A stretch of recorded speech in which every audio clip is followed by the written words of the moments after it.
Right. Gerard, you can put the link up there if anybody wants to come on.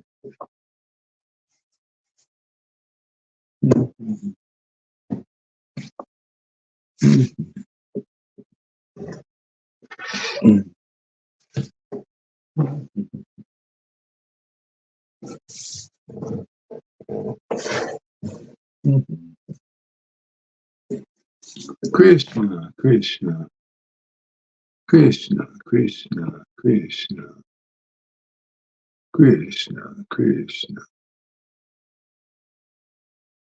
Yeah, if anybody wants to come on and say hi.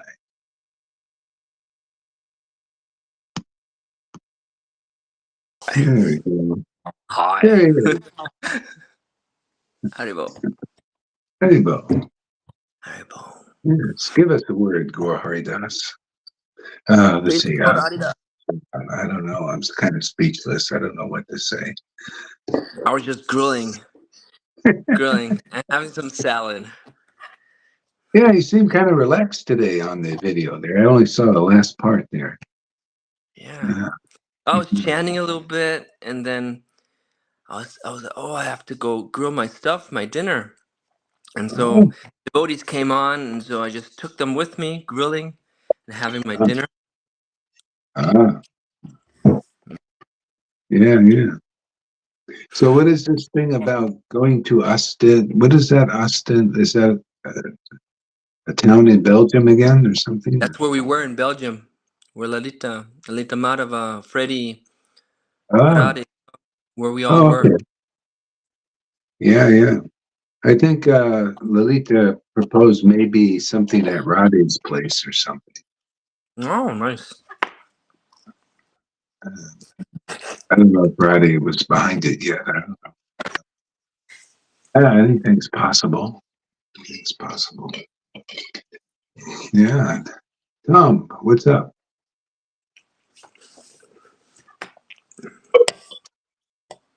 Snowflake? Snowflake.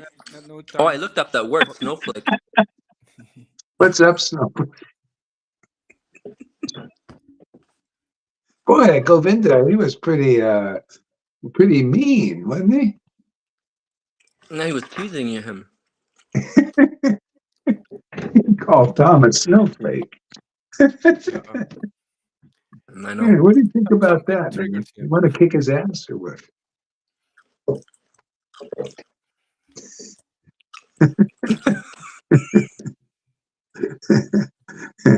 Yeah, you got to see these as opportunities when the person's being an asshole. You know, an opportunity to express yourself. I was thinking about that, or just chant.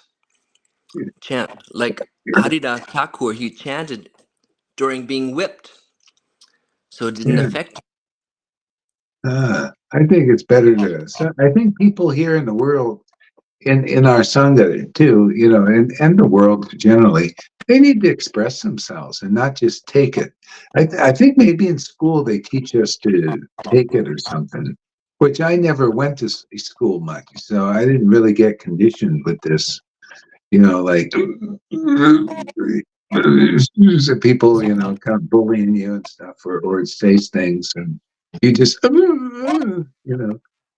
yeah, Oh, I almost went crazy in school. Yeah, they It was yeah, teach you like it's ahimsa. like a prison. They teach yeah. you ahimsa, non-violence, and be as tolerant as a tree. Oh, they teach you that.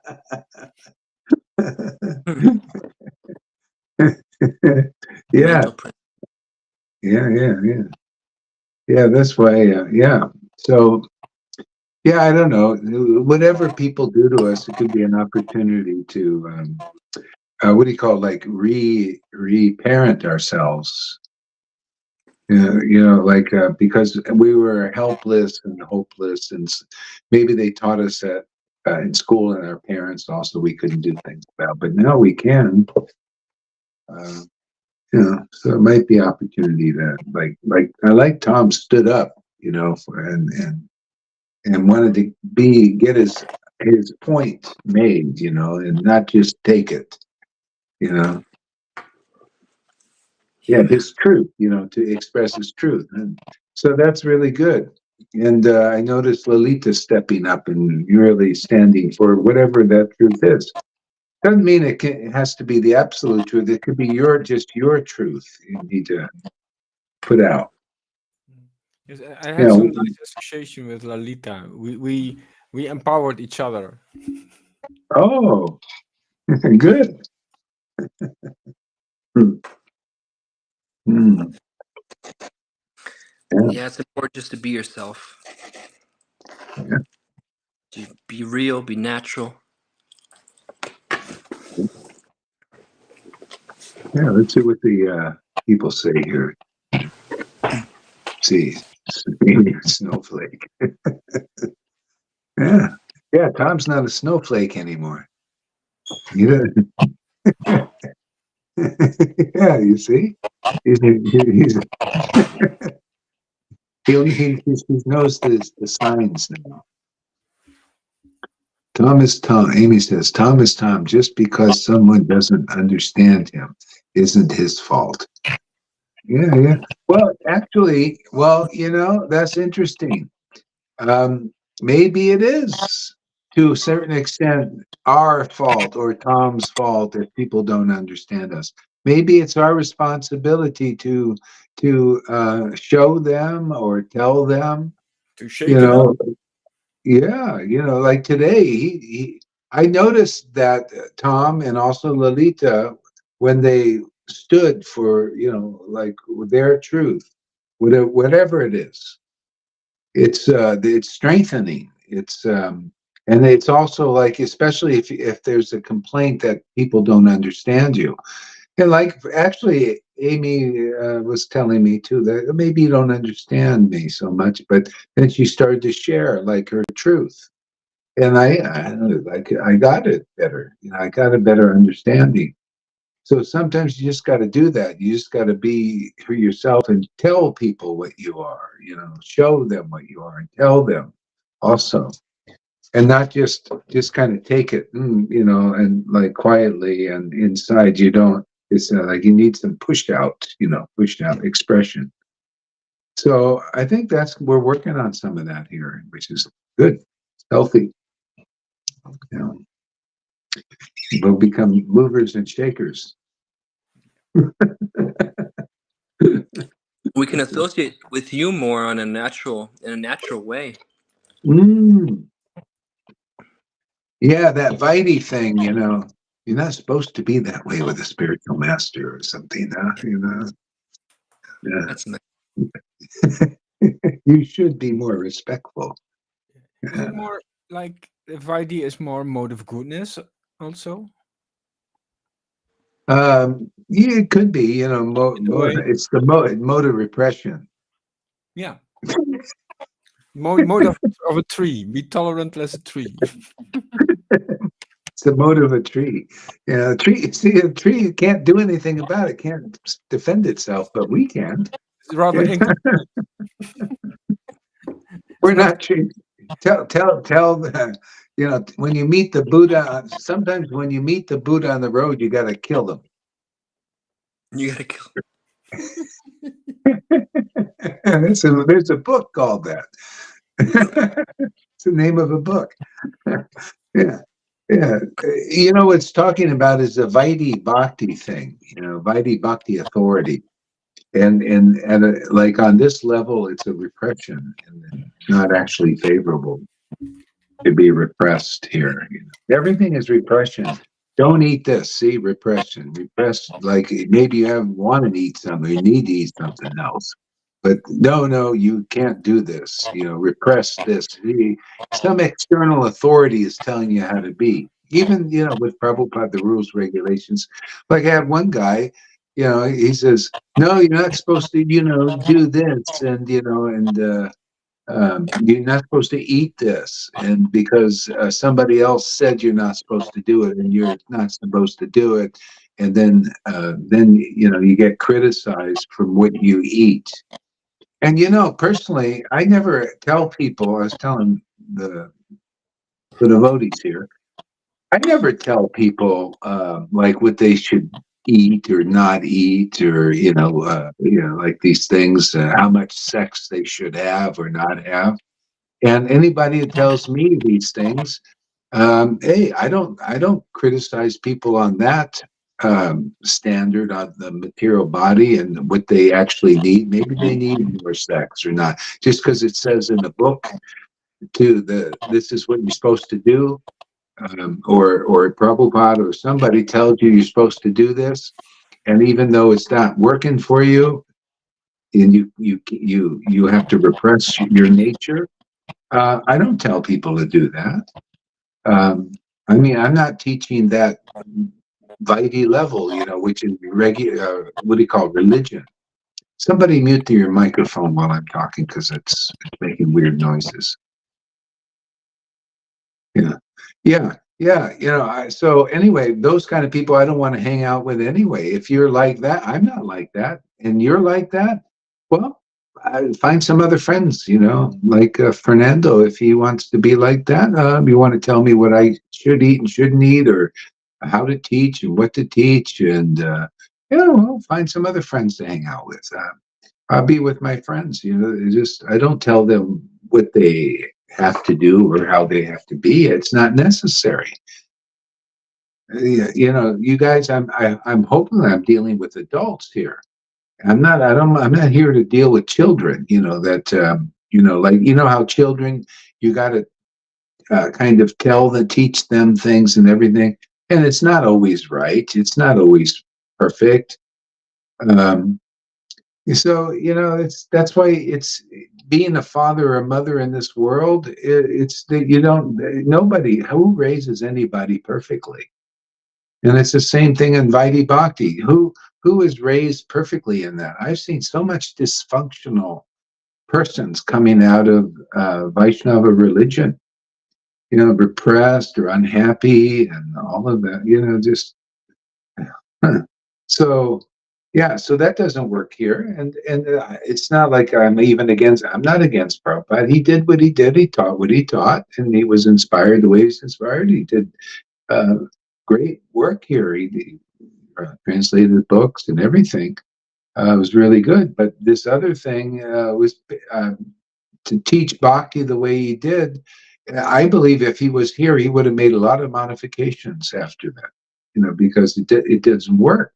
A lot of people are kind of crazy. I don't know. What do you think of those devotees? You mean they're repressed? It's just unhappy, and and trying to do things that are not natural for them. And is it really necessary to worship God and to be what you're not? Even Bhagavad Gita says you have to follow your nature. What good does repression do? I mean, it says in Bhagavad Gita, and why teach the opposite? Man must follow his nature. So these kind of things, I'm just not inspired. And people don't like it. Too bad. I'm here. I'm here to to teach what I'm seeing in the. Can somebody mute their mics there? Is it me or no? Yeah, I'm here to teach what I see in these books, and it works better than what I've seen other places. If anything, people get out of repression; they seem to be happier, and more well adjusted, even in the world type thing.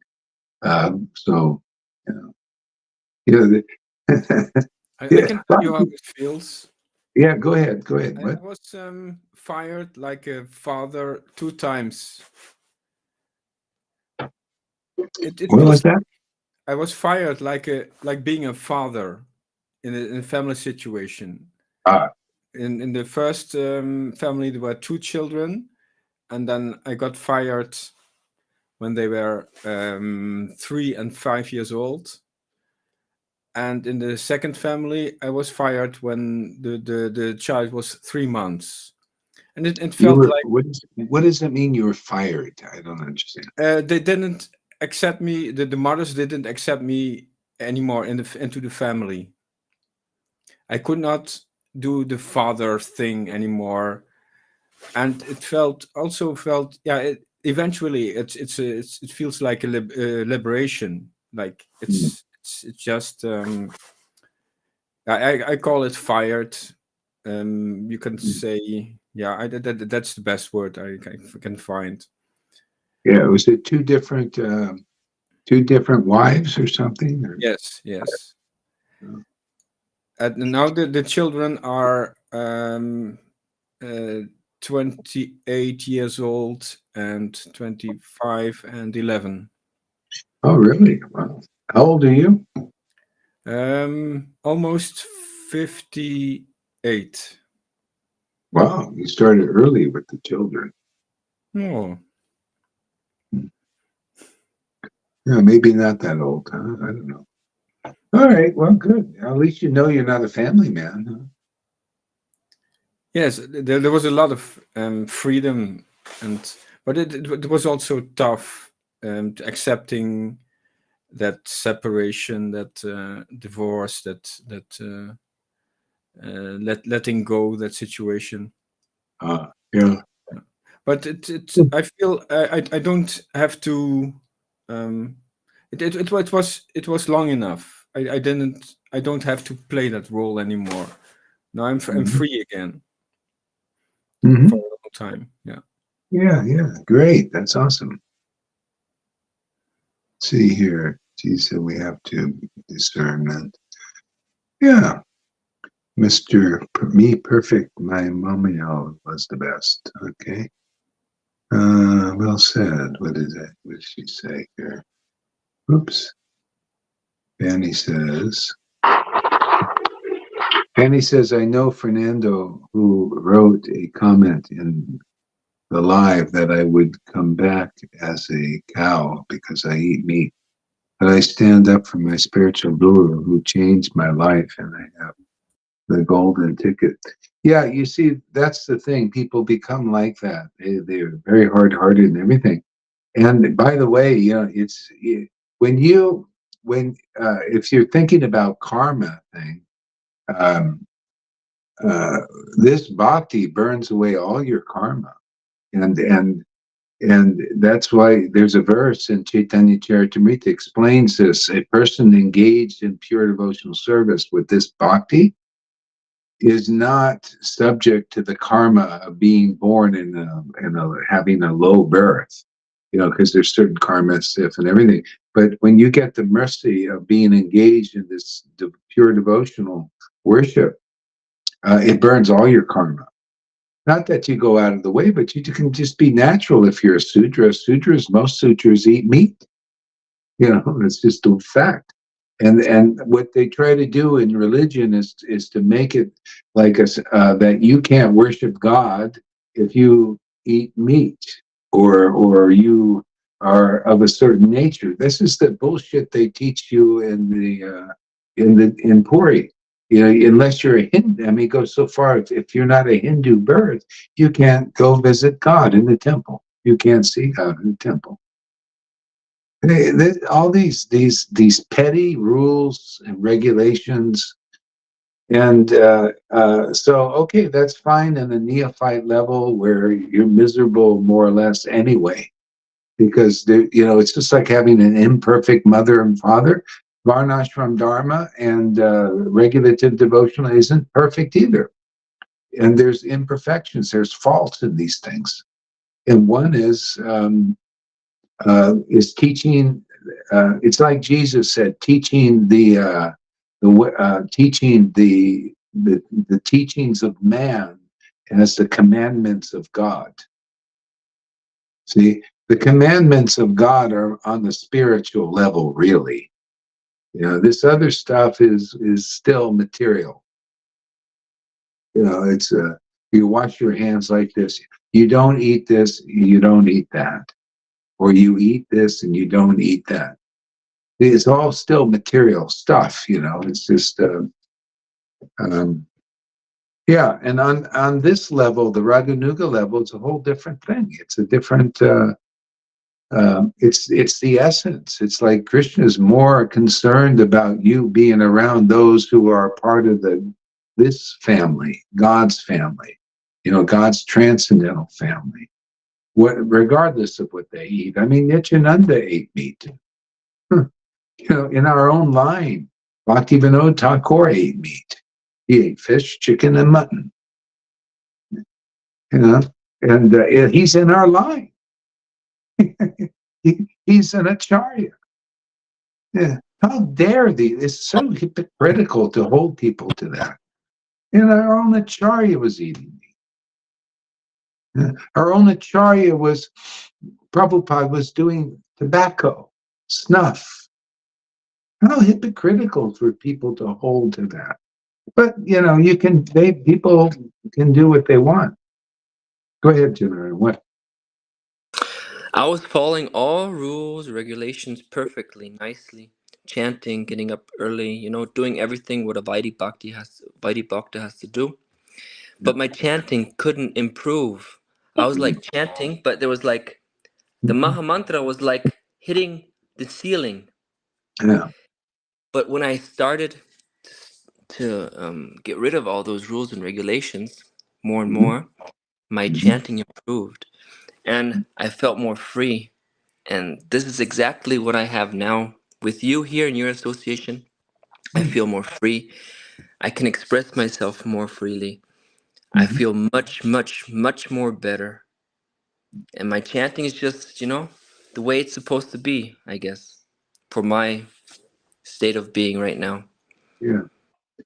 Yeah, I mean, it's the mercy of Lord Chaitanya is here. It's called Bhakti Lata Bij.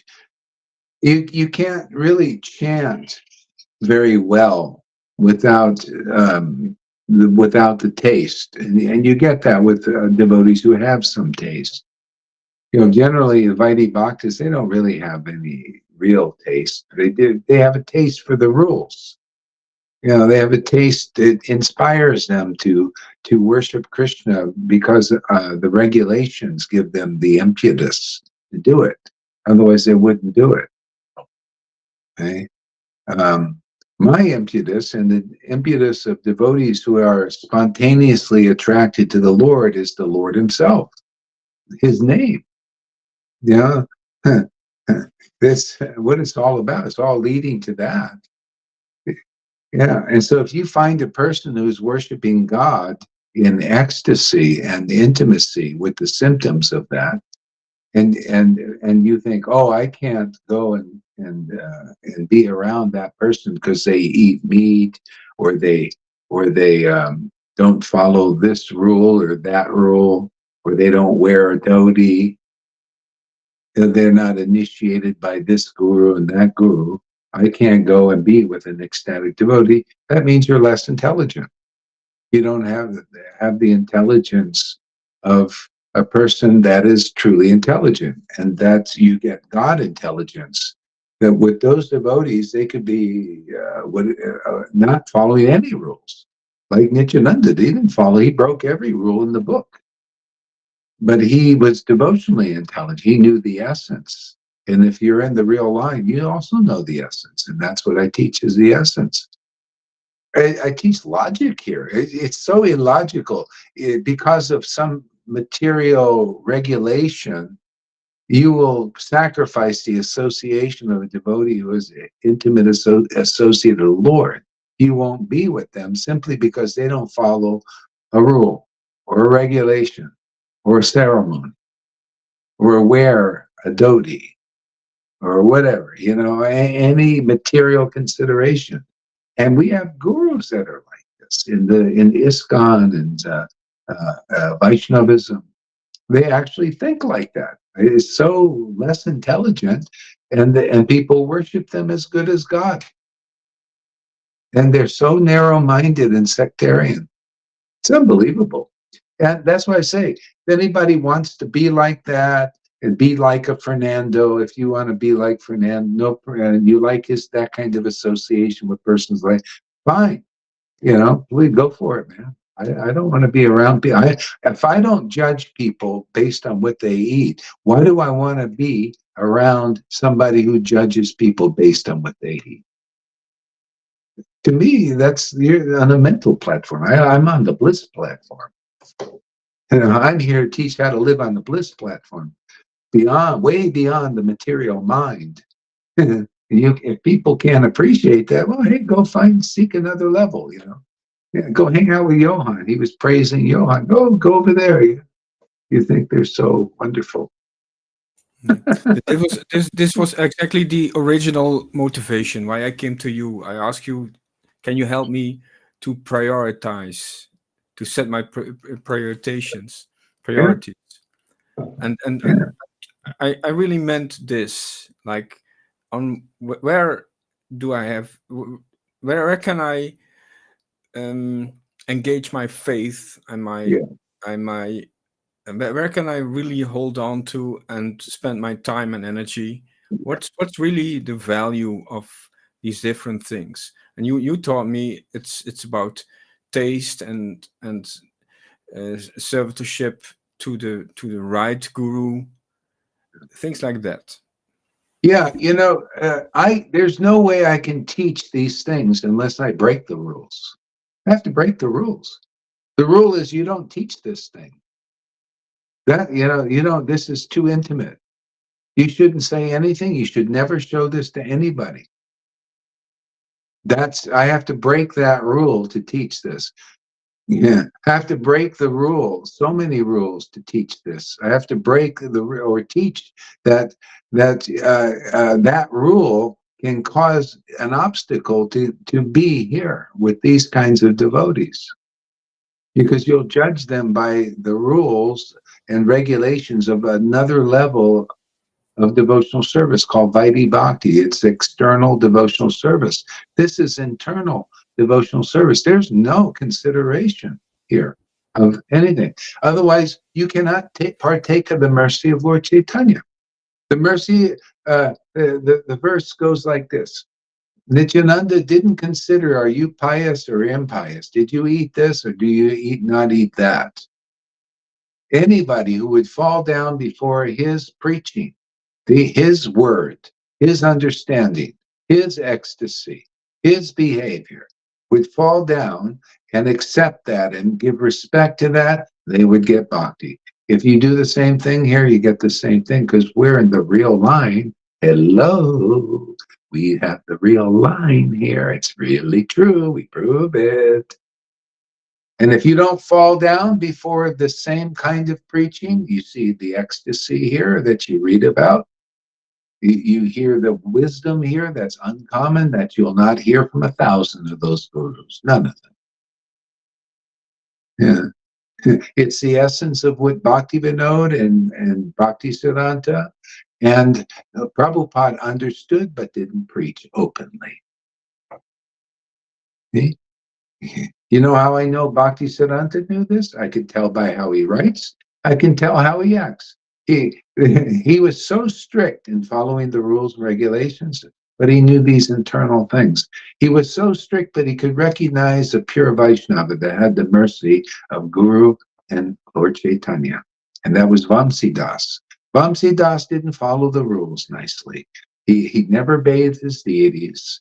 He never bathed himself practically, and he didn't follow anything. And he had fish bones around his tent. So he was eating fish, obviously, and probably feeding it to his deities. And he was smoking 4 bidis a day at least. And Bhaktisiddhanta said, we give him presents. Okay? Why would a person? That shows you. He knew the essence. He knew that Vamsi Das was an ecstatic devotee. He was a very intimate associate of Lord Chaitanya and Radha and Krishna. He knew that. And in spite of the external behavior of Vamsi Das. So in other words, he knows these things. He didn't teach these things. He didn't even teach his disciples these things. He told them, stay away from Vamsi Das. Just go and give these presents to them. Don't look at what's going on in this tent. Just drop the thing. Don't look. Get out of there, because you're going to start with your mind. So, so he knew, but didn't teach. See? Gohar Das knows, and he teaches these things. You don't like it? Well, there's a lot of other teachers out there.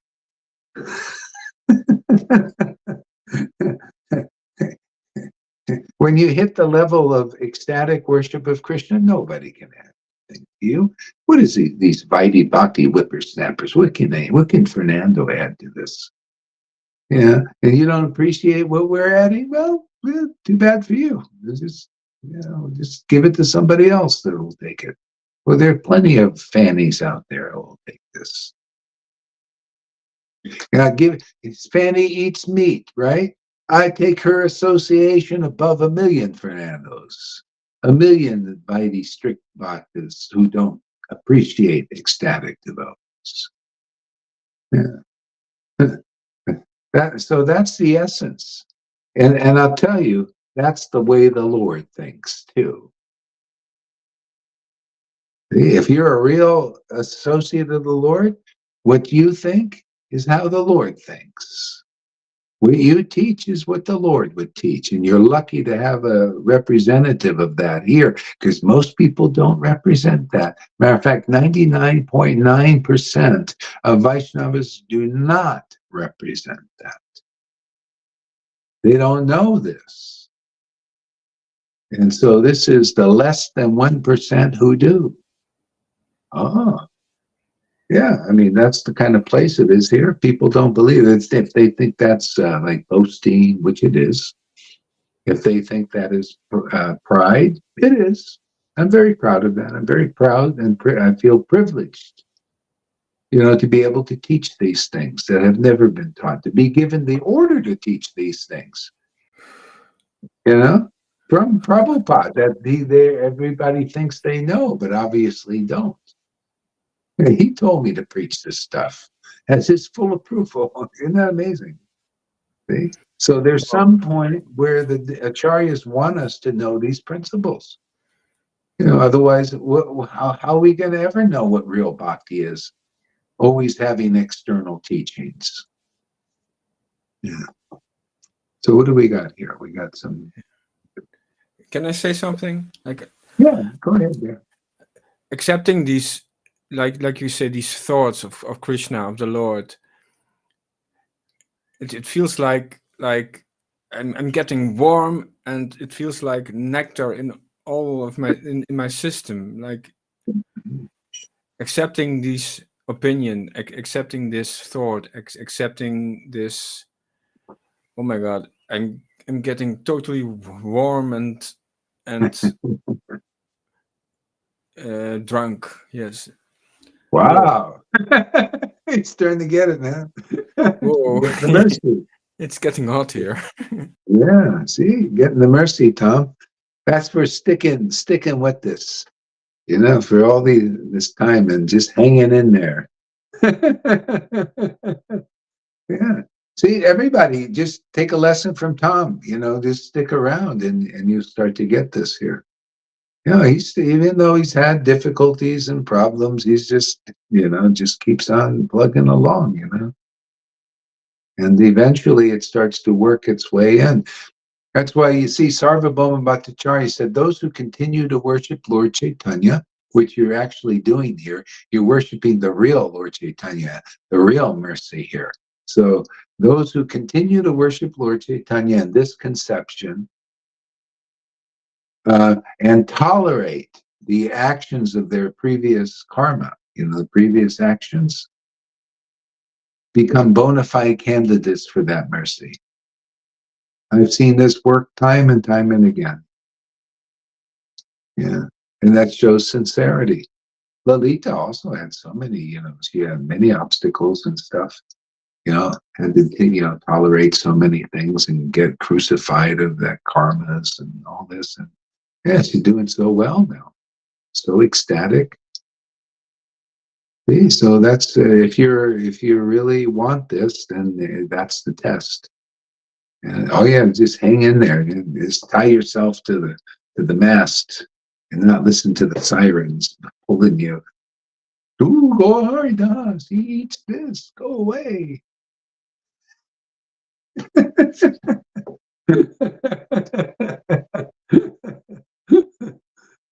There's no other way, no other way, no other way.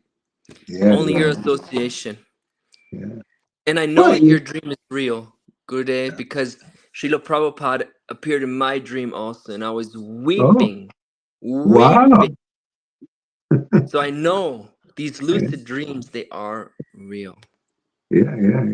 There's been a lot of devotees who have been getting confirmations of dreams in Prabhupada. Yeah. Oh my God. These words from Lalita, Tom is getting it now. They are just coming into my face like, whoa, boof. Like, Tom is getting it now. No. And whoa, they are so powerful, these words. They are so big. Yeah.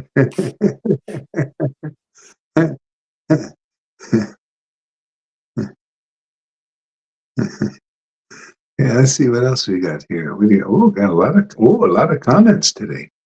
Wow, look at all these I can't read them all. There's so many. Take off that heavy jacket, Tom. That's the last comment. It's July. Amy Rose. Oh, I love to see Tom happy. Yes. Lalita says, I can see and feel it. It's strong potency, man. Lalita says. Yeah. Tom is getting it now. Yeah. James Brown was a sex machine. What does that have to do with anything? Freddie. Andromeda says it's a man's world. This is a man's world, but it wouldn't be nothing. Yeah. Actually, this is a woman's world here, This is a gopi line here. What is this, a man's world? What do you identify with a male body or something?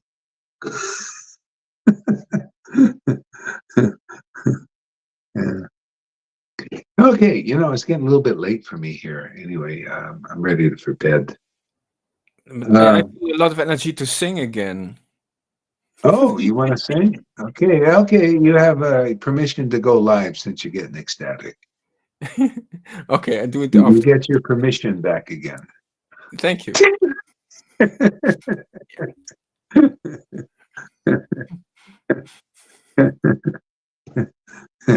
Okay, so everybody have a good night, and we'll see you in the morning. Good night. Good night.